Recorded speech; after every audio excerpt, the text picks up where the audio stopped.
67 bodies and counting. At freezing temperatures, they wait, unclaimed, some for up to 5 years.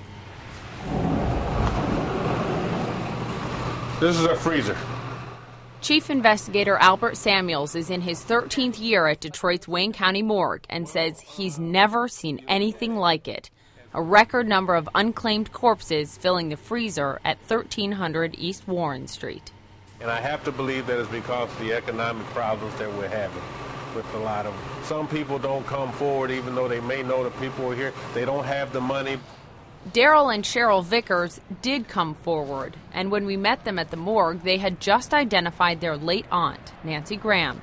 But like more and more people in Detroit, they left their loved one behind. And we try to do everything we can, but the money's just not there.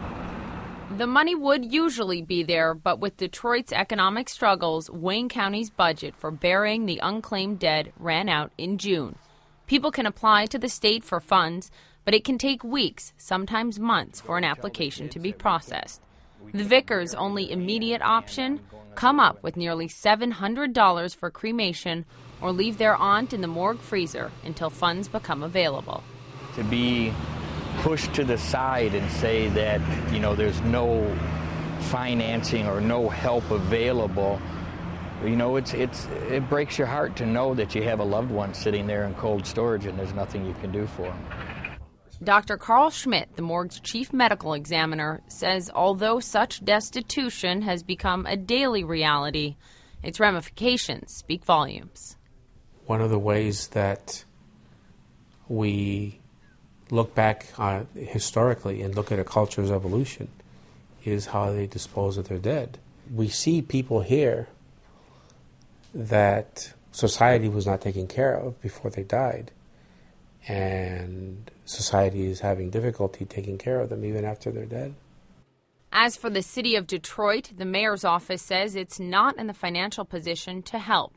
The city is trying to close a multi-million-dollar budget gap.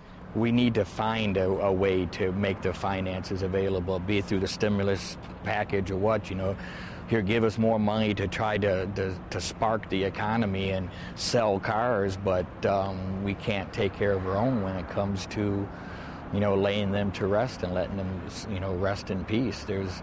What kind of peace is the body getting sitting in a morgue in cold storage?